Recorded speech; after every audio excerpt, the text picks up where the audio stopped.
দিনজয়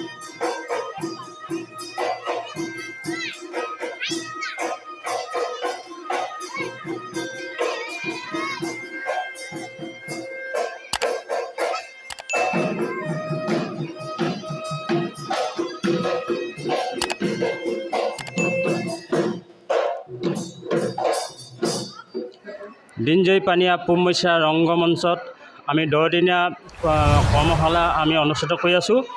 আমাৰ ইতিমধ্যে একেবাৰে কণ ল'ৰা ছোৱালী আহি আমাৰ যিটো মানে আগবাঢ়িছে, আমি নথৈ সুখী আছোঁ। অনাগত দিনত যাতে এই ছোৱালীখিনিৰ পৰাই এখন মঞ্চ পাব বুলি আশা ৰাখিছোঁ। আৰু আমি 11, 12, 13 মে আমি মেইন মানে বিহুখন পতা সিদ্ধান্ত লৈছোঁ। সেই অনুষ্ঠানলৈ আমি দীপশিখা বৰা আৰু পিংকু কাশ্যপক আমি নিমন্ত্ৰণ কৰিছোঁ। তেখেতলৈ আহি আমাৰ ৰাইজক মানে ভাল মানে বিহু মানে কথা গাই মানে আমাৰ ৰাইজক 3খন ৰাইজক মানে আগুৱাই নিব বুলি আমি আশা ৰাখিছোঁ।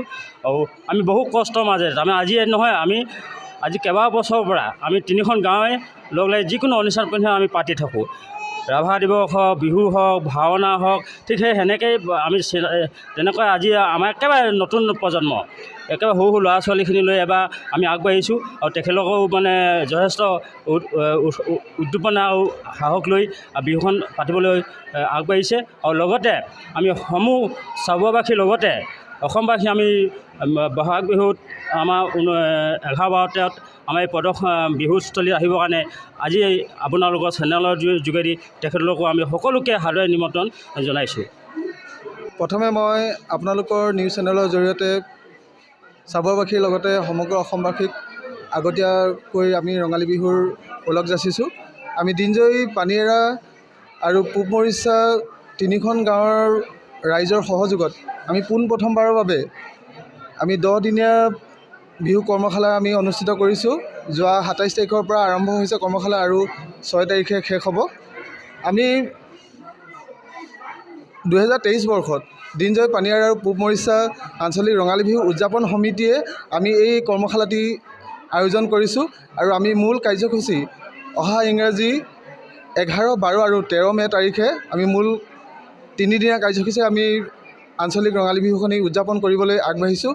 আৰু উক্ত বিহুখনিত আমি সাংস্কৃতিক সন্ধিয়াৰ মুখ্য আকৰ্ষণ আমি যোৰহাটৰ পৰা নিমন্ত্ৰণ কৰি আনিছোঁ আমাৰ কণ্ঠশিল্পী দীপশিখা বৰা আৰু পিংকু কাশ্যপক।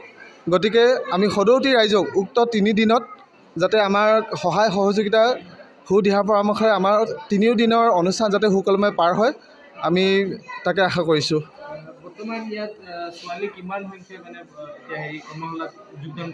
হয়, যিহেতু আমাৰ দিনজয়ত এবাৰ পোনপ্ৰথমবাৰৰ বাবে বিহু কৰ্মশালা আয়োজন কৰিছোঁ, গতিকে এতিয়ালৈকে প্ৰায় 110 গৰাকীতকৈও অধিক নাচনী আমাৰ এই কৰ্মশালাত যোগদান কৰিছে। সেয়েহে ভাল লাগিছে। আমাৰ প্ৰশিক্ষক আমাৰ গাঁৱৰে হয়, শ্ৰীমতী কাশ্মীৰ দিহিঙে আৰু আমাৰ কাষৰ মৰিচা গাঁৱৰ বিশ্বজিৎ দাস আছে, তেখেত আজি অনুপস্থিত। গতিকে দুয়োগৰাকীয়ে মানে এগৰাকী আহিলে এগৰাকীয়ে আকৌ বেলেগ দিনাখনি আহে। দুয়োগৰাকীয়ে মানে আমাৰ 10 দিনীয়া কৰ্মশালাটি নৃত্য শিকাই আছে।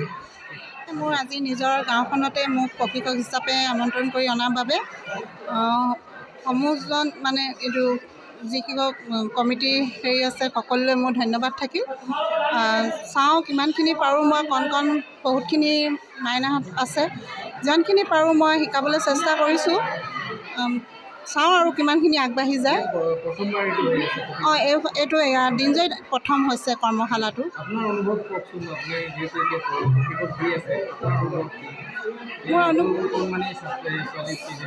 মোৰ অনুভৱ পাৰিব, তাহাঁতে চেষ্টা কৰিছে, গতিকে আৰু অলপ কষ্ট কৰিব লাগিব। সেইটোৱে ক'ম, কষ্ট কৰি গ'লে নোৱাৰা কাম একো নাই, পাৰিব। হয়, ৰঙালী বিহু শুভেচ্ছা থাকিল মোৰ পৰা আগতীয়াকৈ।